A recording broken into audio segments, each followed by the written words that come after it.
نحمدہ و نصلی علی رسولہ الکریم بسم اللہ الرحمن الرحیم اللہم انا نسألک علما نافعا و رزقا طیبا و عملا متقبلا۔ السلام علیکم۔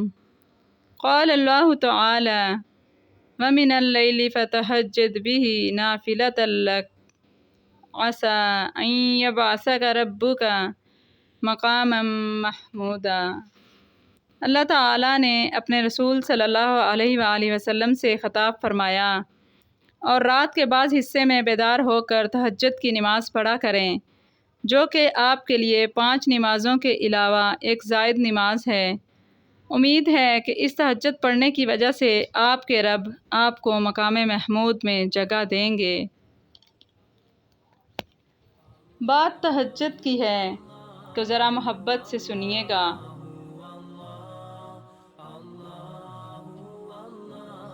تہجد کی نماز وہ واحد نماز ہے جو مؤذن کی نہیں بلکہ دل کی اذان پر پڑھی جاتی ہے۔ کتنی پر اثر ہوتی ہیں وہ شدتیں جو ہمیں تہجد تک کھینچ لاتی ہیں۔ تیرے کن پر یقین ہے اس لیے میری دعاؤں کا سلسلہ قائم ہے ابھی تک، اور جانتے ہو سکون کیا ہے؟ اپنے رب سے اکیلے میں بیٹھ کر گفتگو کرنا۔ تہجد تو سب سے بڑی دلیل ہے اپنے رب سے عشق کی۔ ایک درد بھری رات اللہ کے روبرو بیٹھ کر گزار دی جائے تو زندگی کی باقی راتیں جاگ کر گزارنی نہیں پڑتی۔ جب تمہیں کہیں سے کوئی امید نہیں رہتی تب وہ تمہیں تہجد کے لگن لگا دیتا ہے اور ایک نئی امید سے جوڑ دیتا ہے، اور پھر تم جان جاتے ہو کہ جو درد دن کے اجالوں میں نہیں سمٹ پاتا وہ رات کی تاریکیوں میں سمیٹ سکتا ہے۔ وہ پہلے تمہیں چنتا ہے، پھر ایک ایک کر کے اسباب بناتا ہے، پھر تمہیں ایک ہی جھٹکے میں یوں اپنے قریب کر لیتا ہے کہ صدیوں کا فاصلہ چند لمحوں میں سمٹ آتا ہے۔ کسی کا زندگی میں آنا اور چلے جانا، واقعات، حادثات اور حالات خود پیدا نہیں ہوتے، اتفاق نہیں ہوتا، ہر چیز میں مصلحت پوشیدہ ہوتی ہے۔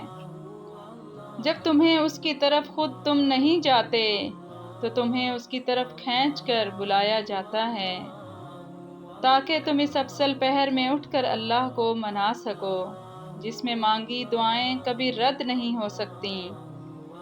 یہ تڑپ اسی لیے پیدا کی گئی ہے تاکہ اللہ تمہیں اپنے بے حد قریب کر سکے۔ تمہیں کیا لگتا ہے کہ جب رات سونے کے لیے بنائی گئی ہے اور ہر شخص سکون کی نیند سو رہا ہے تو تمہیں کیا بلا وجہ ہی وہ محبت میں جگائے ہوئے ہے؟ نہیں، یہ تڑپ اللہ ہی نے پیدا کی ہے۔ ہر چیز نصیب کا حصہ ہے، پھر چاہے وہ خوشی ہو یا غم۔ ہم سوچتے ہیں کہ ہم خود اللہ کی جانب جاتے ہیں، حالانکہ ہمیں تو اس کی جانب بلایا جاتا ہے، کبھی گرا کر اور کبھی سنبھال کر۔ تم تہجد تو خود نہیں جاتے بلکہ تہجد کو تم تک لایا جاتا ہے۔ تم سجدوں کو نہیں جانتے بلکہ تمہیں سجدوں کے لیے چنا جاتا ہے۔ تہجد رات کی تاریکیوں میں ایک سنہرا لمحہ ہوتا ہے جب ایک بندہ اپنے خالق سے سرگوشیوں میں گفتگو کرتا ہے، جب عرش اور فرش میں کوئی فاصلہ باقی نہیں رہتا اور نہ ہی آنسوؤں پر کوئی اختیار رہتا ہے۔ تہجد سے تقدیر بدل جائے گی۔ راتوں کو اٹھ کر اللہ سے مانگو تو صحیح۔ اللہ دل کی باتیں سن لیتا ہے، پھر چاہے زبان سے کوئی حرف ادا ہو یا نہ ہو۔ جو کہانی تہجد تک پہنچ جاتی ہے پھر وہ کبھی ادھوری نہیں رہتی۔ چاہت سے نصیب تک کا جو فاصلہ ہے وہ بس صرف ایک دعا کا ہے۔ تہجد میں بہنے والا ہر آنسو اللہ سے کن کہنے کی سفارش کرتا ہے۔